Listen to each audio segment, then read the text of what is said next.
ఇక కుర్రోళ్ళందరూ కలిసి పందిరి అయితే కట్టేశారు, క్లాత్ అయితే కట్టేశారు. డెకరేషన్ అయితే మిగిలిపోయింది. డెకరేషన్ కోసం మీద లైటింగ్ పెడదామని మన తమ్ముడు కూడా చాలా కష్టపడిపోతున్నాడు బాధ్యత తీసుకొని. తమ్ముడు లైటింగ్ వేస్తే మన కుర్రోడు మంచి ఎంజాయ్ చేస్తున్నాడు.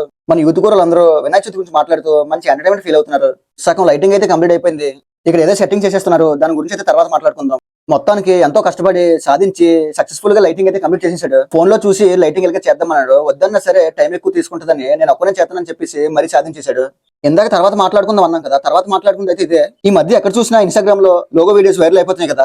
వాళ్ళకో సంఘం ఉన్నది, వాళ్ళకో పేరు ఉన్నది. వాళ్ళైతే లోగో పెట్టేసుకున్నారు. మరి మాకు సంఘం ఉన్నది, మాకు పేరు ఉంది, మరి మేము పెట్టేసుకోవాలి కదా. అందుకోసం సైకిల్ కొన్న 2 రిమ్లు తీసేసి దాని ఓసలు అయితే కటింగ్ కార్డ్తో తీసేస్తున్నాం. ఒక రిమ్కి అయితే కటింగ్ కార్డ్తో ఓసలు మొత్తం తీసేసాం. రెండో రిమ్ ఓసలో గట్టిగా ఉండడంతో తిన్నగా మా మాయగూరు ఇంటికి వెళ్ళిపోయి కటింగ్ మిషన్ తీసుకొని కటింగ్ అయితే చేసేసాం. ఇక మొత్తానికి వెల్డింగ్ మొత్తం చేసి ఎలా అయితే లోగో పెట్టాలో అలా రెడీ చేసేసాం.